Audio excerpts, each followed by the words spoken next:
Welcome to Process to Profitability, a podcast all about the tools and strategies you need to serve your clients and grow your small business, hosted by me, Samantha Mabe of Lemon in the Sea. Join me as I chat with creative entrepreneurs and small business owners about how they built and grew their businesses and how you can do the same in a way that fits you. Let's get started. You're listening to episode 121 of Process to Profitability. Today, I get into a great conversation with Mai-kee Tsang about pitching the right podcasts and impacting your business growth through visibility. We dive into why sustainable visibility is so important and how we can look at that from a perspective of a business owner long term. Then we get into all the information you need about being a podcast guest, including pitching the right podcasts, what to do to prepare for an interview, and how you can continue the relationship on the other side. This episode was so much fun to record, and Mai-kee really shares some valuable information that we don't always hear from the experts online. Mai-kee Tsang is the founder of the Sustainable Visibility Movement, podcast guesting strategist, and host of the Quiet Rebels podcast. She helps underestimated women in business feel safe in the spotlight so they can grow their impact-fueled businesses on their terms for the long haul. If you like this interview, make sure to go check out her website and her freebie and give us a rating and review on Apple Podcasts. It really helps other people find the show. I am so excited to dive in. Hi, Mai-kee. Thank you so much for joining me today. Thanks so much for having me, Samantha. Really excited to be here. I gave an intro at the beginning of the show, but I'd love it if you could tell us a little bit more about who you are, where you're from, and how you got started in your business. Oh, okay. So we've got a three-part question here. Okay, so I am based in London in the United Kingdom. And as you said, my name is Mai-kee Tsang, and I help underestimated women in business to feel safe in the spotlight so they can grow their businesses, their impact-fueled businesses on their terms for the long haul. And, okay, I'm thinking like, which jump point should I start from with how I started in business? I'll give you a very quick run through. I already knew from a very young age that I didn't want the conventional career path. Not to say there's anything wrong with it, but I just always felt like it wasn't right for me just to go to school, go to university, potential further study, job, marriage and kids. Of course, I do want marriage and kids and, to have a thriving career, but I was always interested in alternative methods. So that's why I actually call myself a quiet rebel, and it's actually the name of my own podcast, the Quiet Rebels podcast, because it's all about not simply just opposing the status quo just for the sake of it, but it's really trying to understand, like, why is the status quo even there? Who made it the norm? And why can't we be at the cusp of, new discoveries? Because we always, we glorify innovation, but that's ultimately what it is, right? Innovation is a form of rebellion, is doing something that's never been done before. And so I knew that from quite a young age, and straight out of university, some unfortunate events did happen, and it made me just question my career path that was actually on behalf of my family, because I'm a first generation immigrant in the UK. So my parents didn't have the opportunities to go to university.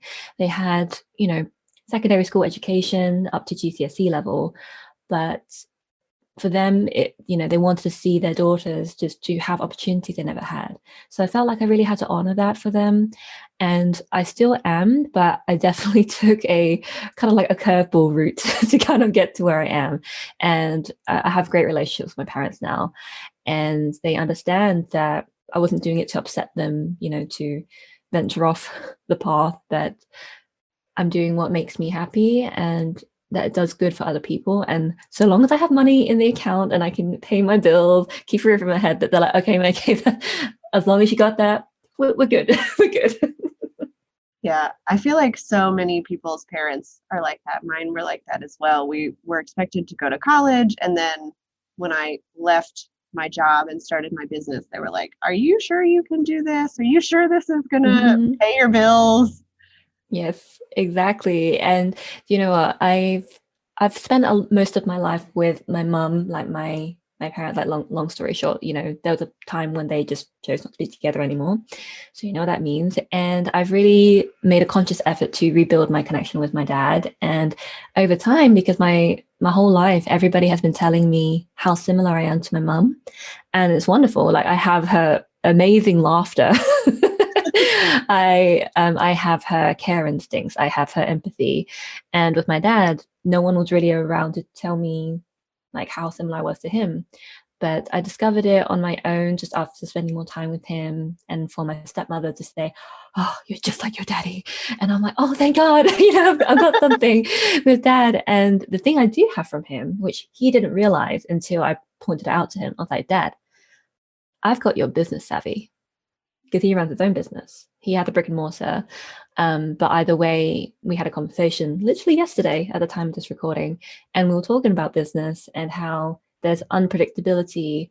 It's really important to develop the relationships with his current customers, who he relies on the public, to be able, and so do I, so do all of us. We rely on the relationships we have with our clientele, and especially for him, I think it's more difficult because in times of COVID, I am Chinese, and so there's a lot of room for discrimination and racism.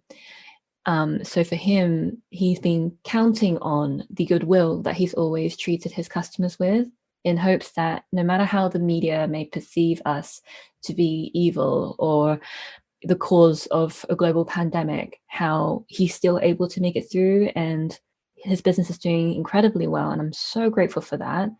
And it's because he knows how important it is to treat people well, no matter what climate you're in. And I've just been able to transfer a lot of those ideals and skills and relationship building to prioritize that. And so when we're talking about visibility later on, that's a huge part of it. So thank you, Daddy Tsang. That is such an important part of business. And I think we're really seeing it now in COVID, the relationship building. And that's what we've talked about on my podcast from the beginning, was we have to serve our clients well and build those relationships and focus on them instead of growing this business just to be an influencer in the online space. 100%. Okay, so today we're talking about podcast guesting, and I want to start by talking about visibility and being strategic in how we go about that. And let's start with the visibility strategy first. Just really talk about what that means for people. Yes, absolutely. Oh gosh. So at the beginning, when I introduced myself, and as Samantha, as you did when you read out my bio, you'll find the term sustainable visibility in there. And that is a term that I've coined, and it's pending trademark at the time. It's like, hope maybe when this is aired, maybe it's fully trademarked. But it really came about because of the surface level conversations that I was finding everywhere about visibility. It was all about, just put yourself out there. And I find myself saying that in a strange voice. I'm like, oh, put yourself out there. I do that for some reason. I don't know why. But yeah, so people always say, oh, just put yourself out there. All you just need is step by step. You need exposure. And I have so many things to say about that. So visibility isn't about how many people see you, even though most people think that that's the goal of the game. What it's really about is being seen by the right people in the right spaces who are ready to see and hear you and embrace your point of view. And unfortunately, it just feels very unregulated. For example, would you go on a podcast, even if they have millions and millions of listeners, but you don't agree with the values of the host, or you don't align with their branding? Like, could you get visibility? Yeah, you could, but probably not from the right people who are actually going to mean anything to you, to, for your bottom line. Because if you're visible in front of the misaligned spaces, then it's not really going to do much for you. And I would like to say, I've never said this on a podcast before, but I recently came to this realization that every visibility opportunity can be a liability. And the reason for that is because our audience is paying closer attention than you think about who you advocate for, and this could be the clients that you work with, the people who you partner with, like who are you being an affiliate for, they all pay attention. And I'm seeing it more and more that when I see someone's behind the scenes and how they truly treat their team or truly treat their customers that actually have something to say, how are they silenced? And then I think of who the people who are still being affiliates for them. And obviously I'm not going to drop any names, but there's some pretty big industry giants that unfortunately a couple of my peers, they do still advocate for, but I'm pretty sure it's because they don't know how she treats her clients, customers, and even her team behind the scenes that I've unfortunately been witness to. Yeah, I think that's very true. And it's not something we've thought about until recently, but as we are seeing things, and especially as we're privy to so much behind the scenes on social media, we can get a pretty good idea of the beliefs and the values of a brand to make sure that we are aligned with them, whether we want to be a guest on their podcast or be an affiliate or even just share their stuff online. Our audience is watching that and is going to make decisions about us based on the people we're following. Exactly. So every visibility opportunity, whichever avenue that's going to be, whether that is a podcast, whether, having your own and who you're having on your podcast, or, who you're guesting on, which summits you're a part of, and who are the speakers, and, publications, who's their demographic, all of those things, right? They can be liabilities if we are just going for it for the sake of wanting exposure. And I do want to say the difference between exposure and visibility, because I do believe it's important not to interchange them. They are definitely not the same. So exposure is rooted in a violation. It's non-consensual. Like, just think of tabloid magazines, like on the front page, celeb like exposed for their secrets, and no one really wants to be exposed. But visibility and being seen, that is consensual. It's like, oh, I'm showing which parts of me to show. Here I am. Yeah. And I think that is something we have to really think about. I was talking on another podcast about social media and choosing which parts of your life and the behind the scenes that you want to share with somebody intentionally. And that is all part of this visibility strategy that you're talking about here. Yes, absolutely. And I realized, like, let's look back to your original question about developing the visibility strategy. So what's really going to be important for you in the long run is safety first and strategy second. So this is what's not really talked about a lot. So I'm really glad that you just brought it up just now about social media, which parts of your life to show. I believe that this is not exclusive, but I would say it's mainly going to apply to women, but again, not exclusively. We have a very different idea of what it means to be safe online.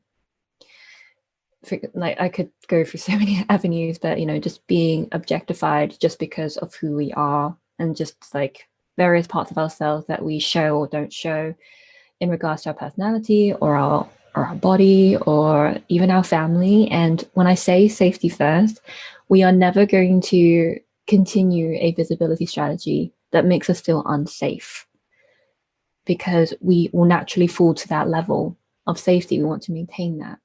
And for anyone who's thinking, but if I'm safe all the time, then I'm not going to do anything new, right? So what I say to that is, it's about expanding your safety zone. That does happen through conscious experimentation.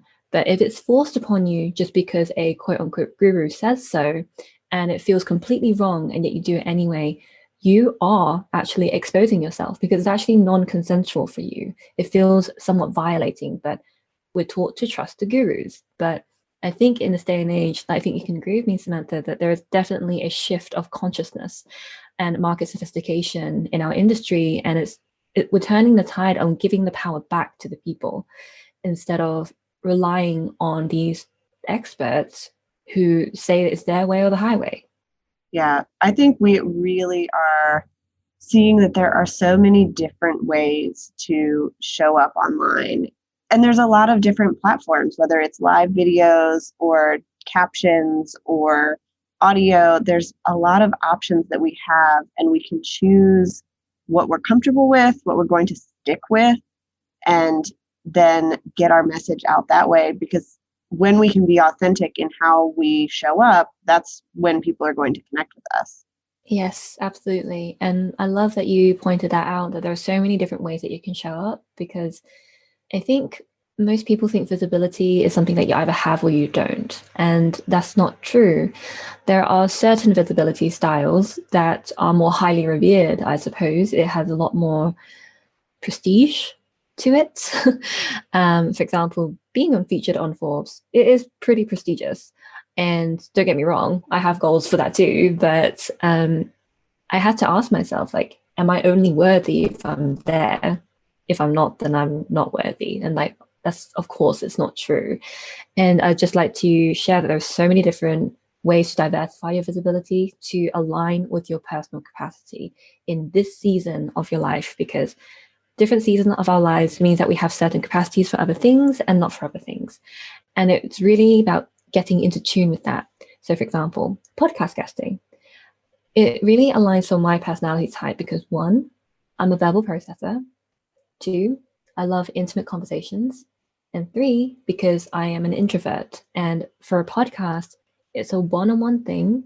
It's mainly audio, right? So I don't have to worry about how I look as much, because I used to have a YouTube channel. It's still technically live, but I just don't I've never added things for like the last 3 years, and I probably won't go back for quite some time.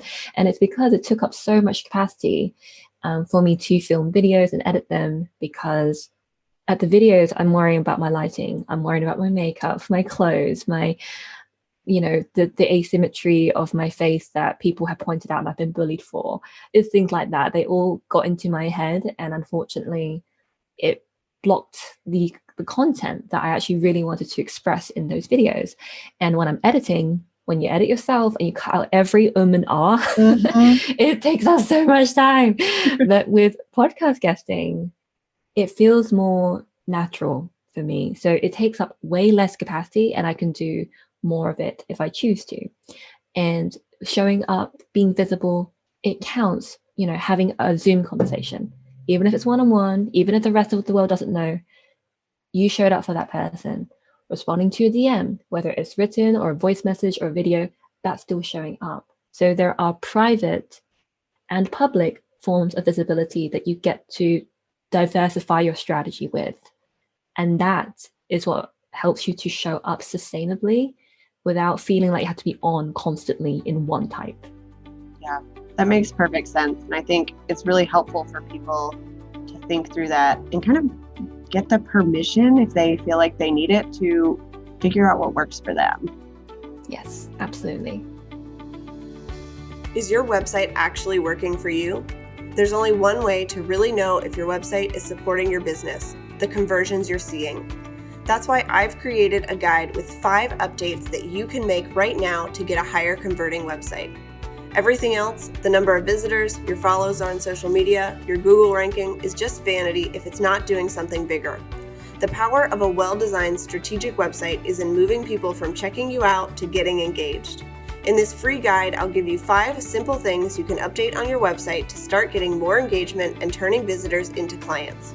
You can download it now at lemonandtheseed.com/5updates. That's lemonandtheseed.com/5 and the word updates. So as we shift into talking about guesting on podcasts, who do you feel like that is the right fit for? So I'd say guesting on podcasts is best for those who are really interested in long-term relationship building. And I say that because there are a lot of people who, they kind of abuse the strategy, if I'm very honest, meaning that they know that podcast guesting is like how it can go to many audiences, the content is evergreen, all that kind of stuff, but they just go on it for the prestige of being on a podcast, and they don't do anything more than that. So, they kind of ghost the podcaster, and I know because I'm a podcaster as well. I've had guests come on and unfortunately they just ghost and they're like, oh, thank you, next kind of thing, Mm-hmm. And so if you're really interested in podcast guesting, please be in it for the long haul. Someone who wants to have important, intimate conversations with the host, really care about the host's values and their audience, and being there, not just when the interview goes live, but just around after that.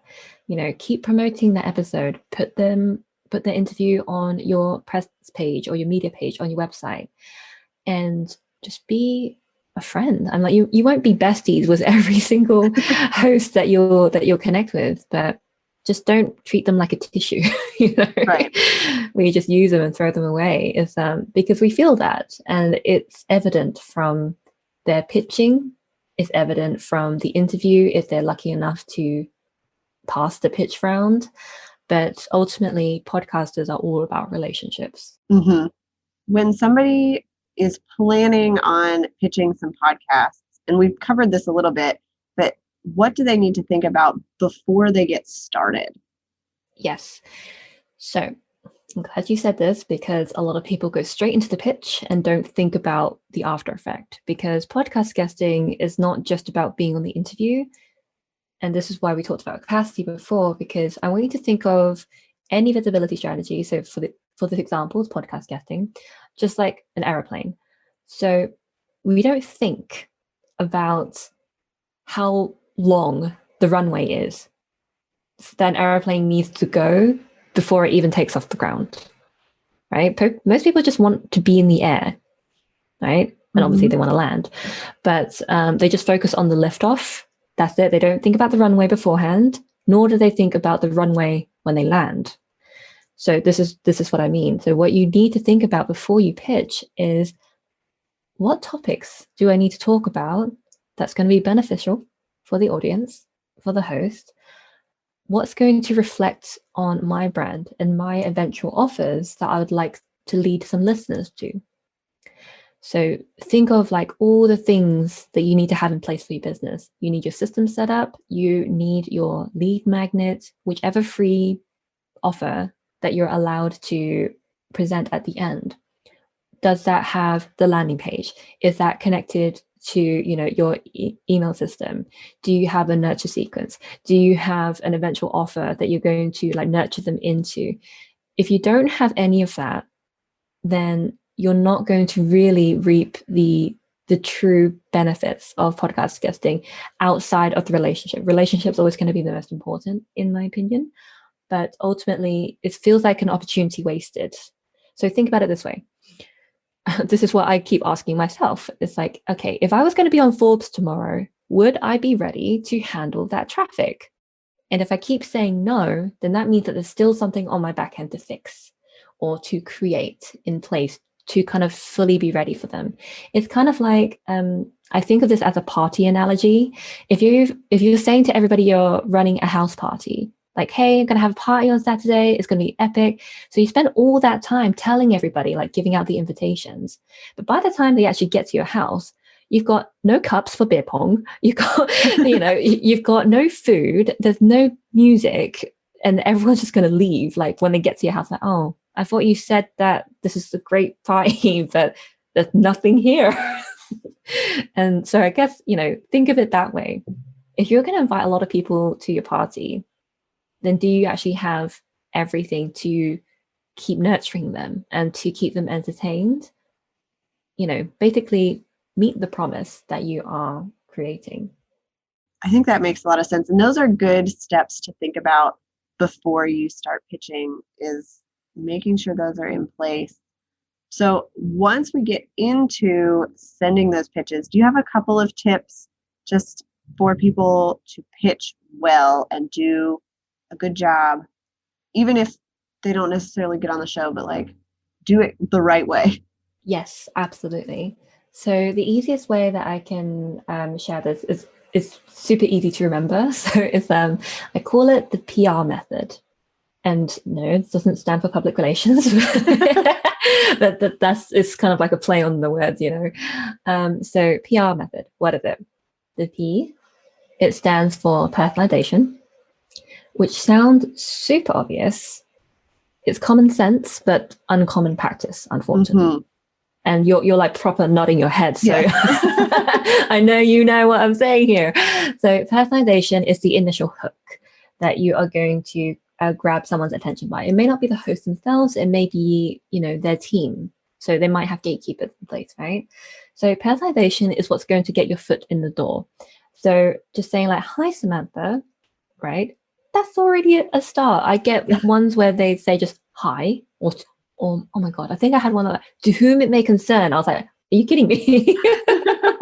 No, please don't say that. So just saying the host name is the very least that anybody can do. And then the personalization goes even deeper. So, say your podcast name. So if someone says to me, the Quiet Rebels podcast, I'm like, okay, I'm going to read a little bit further because it sounds relevant to me. So I'm just going to keep reading. And the personalization, there's a point where it morphs into the R of the PR method. So the personalization, it needs to capture the name of the host, the name of their podcast, and, making it very crystal clear that you've actually listened to their podcast. Because like we can tell if you fake it. Yeah. Like I had a pitch the other day. It's like, oh, hi, we love your show. I'm curious, do you want a guest for your show? And I'm like, really? What's my show called? Like that's what's going through my head. So personalization is the initial hook, but the hook is not enough if you don't have the R. And the R is relevancy. It's great if you know our names. It's great if you know our podcast and that you've listened to it. But unfortunately, it's going to just stop there if the topics that you're pitching or the guests that you're pitching is completely irrelevant to what we stand for, who we want to advocate for. So I think of it as, because I used to be a copywriter, so I think of personalization as the hook and relevancy as the retention. You need to hook their attention and you need to retain it, and not through superficial methods that require heightening the emotional response, all that kind of stuff. No, just keep it nice and simple. Make it personal, make it relevant. That's all that matters. Because here's the thing, even if for some reason they're choosing not to take you on because of external factors, like they have a full guest list or they're not recording right now, you allow yourself to be a future option if you treat them as a decent human being and you respect the fact that it's their show. Because I get a lot of pitches that are actually pretty condescending, if I'm quite honest. It makes me feel like, oh, you'll be missing out if you don't have me on your show. Mm-hmm. Right? And you're like, me, because you know what I mean. And so if you follow the PR method, there's very little that you can get wrong. Make it super personal, make it very relevant. And I have like this 7 elements that I teach in my workshops and things, but there's one part that I think is the most important. And I call it the no pressure sign off, meaning that you say something like, hey, whether or not I'm a good fit for your show, like insert show name, I truly wish you all the best and I'll continually support what you're doing. Thank you so much for considering this, for reading this anyway. Something along those lines, because it allows the host to feel that they have control in who they choose to have guests.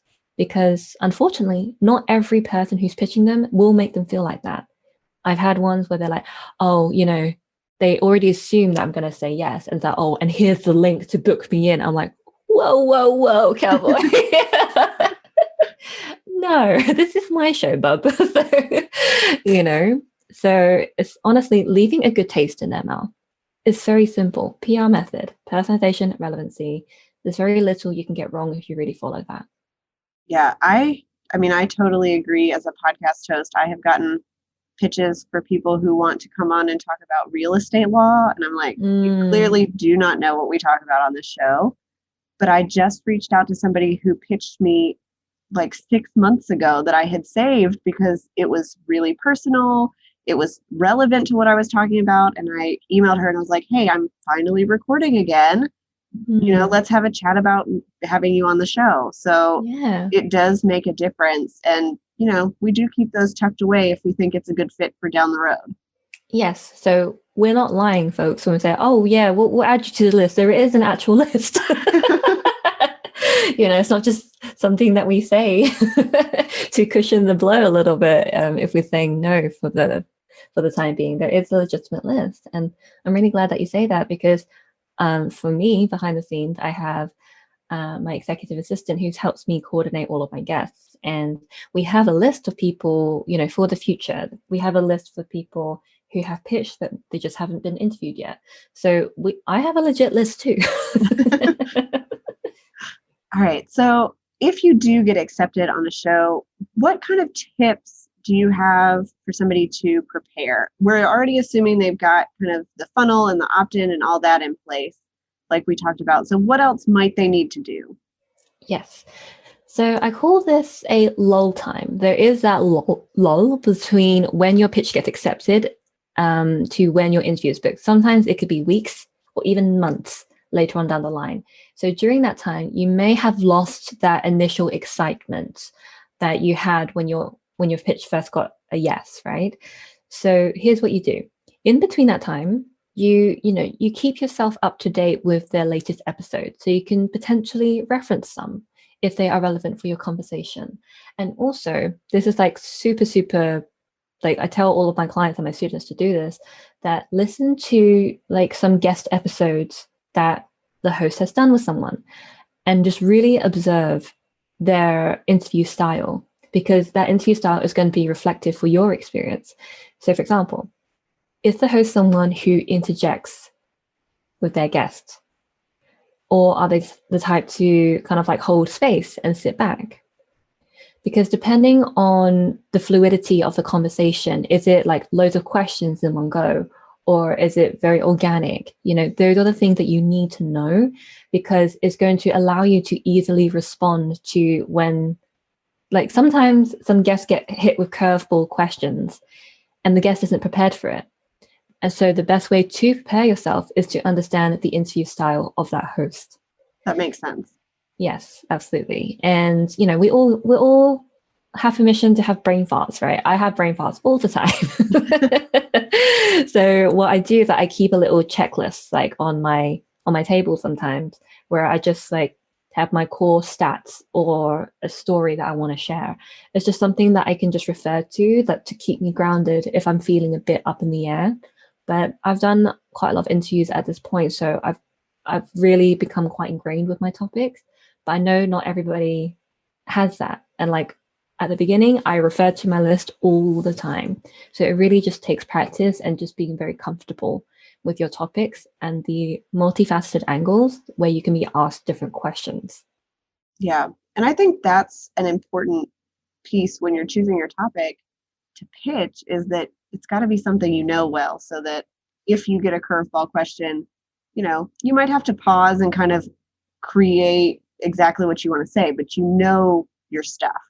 Yes, exactly. And at the beginning, that might be quite daunting. And a lot of people don't know this about me, but I have been trained as a public speaker quite early on, like in my early 20s. So I've learned very quickly how to respond to curveball situations, because when you're on a stage and if you're in front of hundreds, if not my biggest crowd so far is 1,000, if someone shouts something from the audience, you need to know how to handle that, especially if they're opposing you and to what you're saying. So you need to know how to handle that person, but not alienating everybody else as you're responding to that person. So it's really about that emotional management that comes from the unexpected. So that's why you can really help yourself a lot if you simply just familiarize yourself with the interview style, with the host themselves as people, and just picking up different patterns from the other interviews that you've listened to from them. All right. So we talked about podcasts as kind of a long-term relationship building medium. How can we follow up effectively after we've done an interview to really continue to build that relationship? So one thing is for sure is to do your part in sharing your interview when it goes live, because hosts don't like ghosts, right? We don't like being ghosted by our guests. So be there when your interview goes live, and even before that and after that. So for example, after this interview, I will do an Insta story tagging you in it, saying like, hey, I'm super excited to have this interview with Samantha where we talked about XYZ, keep your eyes peeled or watch this space, and until X month, or like I just leave it open-ended sometimes if I don't have an exact date in mind. But just doing that, just like some pre-promo and then actual promo and then post-promo. So when it reaches that post-promo phase, I do keep in touch with the guests, not out of obligation, because again, not every host is going to be our bestie, and that's fine, right? But just maintaining that level of professionalism where you are going to continually share the episode where it fits. Like I put all of my interviews that I've done on my website, so it lives there forever, right? Like this interview is going to live on my website forever, right? So we have that, and that's great. And just being there for the host as a fellow business owner. Mm-hmm. For example, if there was a summit and they're looking for speakers, and if I know something about a host, then I'll tag them and be like, hey, Jerry, I think you'd be great for this. You know what I mean? And it's not, again, nothing is out of obligation at all, because then it's not really genuine. Right. So it's just like being there and not leaving them after, basically not treating them like a tissue, right? Don't just use them and then throw them away. Just be around them. That's all that they would want, not necessarily ask for. But it's just nice to feel that, Samantha still cares because she's still here. She comments on my stuff. And it's just, it's very organic, to be honest, because we can learn the 6 steps to build a great professional relationship and everything. But ultimately, the best ones are when they're very unexpected and they're very organic with how they develop. Yeah, I have found, I've had guests that have shared, and then we've gone on to have good relationships, and other guests where they don't share things, and we know the difference, and we kind of keep that in our minds a little bit. Yeah. It could still be a great interview that's helpful, but we do kind of pay attention to the person after it's all wrapped up. Yes, absolutely. Okay, so my last question as we get into podcasting is, what are some ways that we can use or reuse the content that we've done after a podcast interview? Right. So how to leverage the Yes. podcast interview, right? Yeah. So of course we can share it as it is. You do need to get permission from the podcaster though, if you're wanting to repurpose it in any way, because some podcasters have not quite a contract, but just a form that they agree to, that the content is exclusively theirs and not the guests. So I personally have that in my own business, where I just like make it clear that with the guest that the interview, it is our core content. But if they were going to ask, if they're, oh, Mai-kee, I want to link back to this interview, but I'm curious, can I turn it into a blog post? And I'll be like, yeah, absolutely. Like if they link it back, then I have no problem, you know? So again, that is up for individual discussion for any host interview who you may want to repurpose in a different way. So I keep it really simple. I just kind of like use the audiograms and I just like share the main into itself. But behind the scenes, if I were to leverage a podcast interview, I could use it for another podcast pitch. So for example, if I wanted to reinforce the fact that I was an expert in a certain area, so podcast guesting is absolutely one of my expert areas. And if that person didn't know me, then what I would do is I would, pitch my topics, but somewhere perhaps in the PS section, I would bring up an interview with someone who I know that they are acquainted with or friends with. And I would pick out a specific timestamp from that interview and say, hey, Bill. Oh, hey, Bill. So, if you're interested in hearing what I sound like, I did this interview with so-and-so. And I picked out this timestamp because I think it's going to be the most relevant to what our conversation could be if you choose to go ahead. Then I give them the timestamp and I give them the link to make it super easy for them to say yes. And it just affirms that expertise a level further. So that's how I leverage podcast interviews sometimes, not just for other podcasts, but it can happen for workshops, because what I want to share here is that the end game isn't the podcast interview. It is the relationship that you have with the host that you maintain, and that relationship can bloom into different opportunities. I have been invited into a lot of courses and masterminds and memberships, online programs like group coaching programs, invited to speak on summits, to speak at events. It's because I've maintained these relationships. And I don't bank on that. I don't bank like, oh, if I stay in touch with them, they're going to invite me. Like, no, I don't think like that. But I know it's a possibility, and I just show up as I am. If it's resonating and they want to amplify that even further through a different medium, then that's incredible. So that's why the longevity of these relationships, that's what's going to allow you to really amplify the impact. And it all starts with your initial intention, with your first impression that you make. That's why I can tell when I'm being sent pitches from booking agencies that are trying to meet a quota, and they'll do whatever they can, pitch to whoever they can to get that 2 a month. And that's why right now I'm working on a podcast guesting certification to certify VAs to actually learn the system that I have firsthand, so that podcasters get more higher quality pitches from well-meaning guests, and to be able to communicate that, right? Because I have my whole spiel with booking agencies. Not all of them are bad, but to be honest, there are more bad than there are good from my personal experience. Yeah, I would agree. And I did see that you're doing the certification. I love that you're pursuing that to really teach people how to do this, make sure they know what they're doing and can do it for their clients. Yes, and a quick note on that. I consider it as my rebellion, my quiet rebellion, because it feels quite elitist if you can only get an agency to book for you if you earn hundreds, if not thousands, of extra dollars.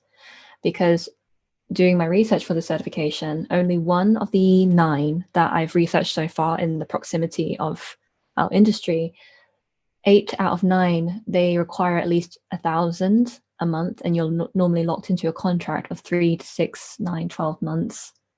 And I thought to myself, do you know what? I didn't have that when I was starting out, right?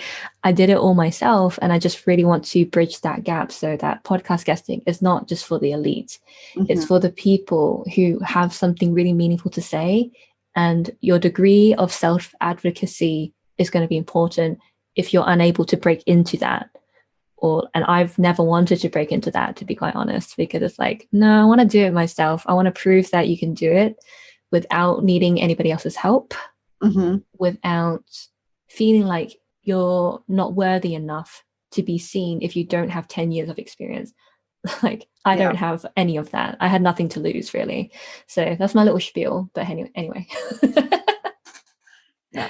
I will say that some of my favorite guests have been people who haven't been on a lot of podcasts, but they know their topic and they are passionate about it. And I think sometimes the people who we feel like, oh, these are like my dream guests or my dream podcast to be on, it's just not as effective because it's not the right fit. Yeah, alignment is key for any visibility opportunity to be an asset, not a liability, as we said at the beginning. Yeah. So as we wrap up today, I would love it if you could tell us, if you could recommend one thing to a friend, what would it be? In regards to podcast guesting? In regards to anything. I get a lot of different answers for this one. Okay, so this is quite, so open-ended question. What would I recommend to a friend? I'm going to echo the words of Jim Carrey. This is a direct echo. This is not mine by any means, but there was a point in a speech that he did, I think it's Stanford that he did it for. He said, you can fail at the things you don't want. So you might as well take a chance on doing what you love. Very nice. Yeah, thanks, Jim. Thanks, Jim Carrey. Thanks, Jim Carrey.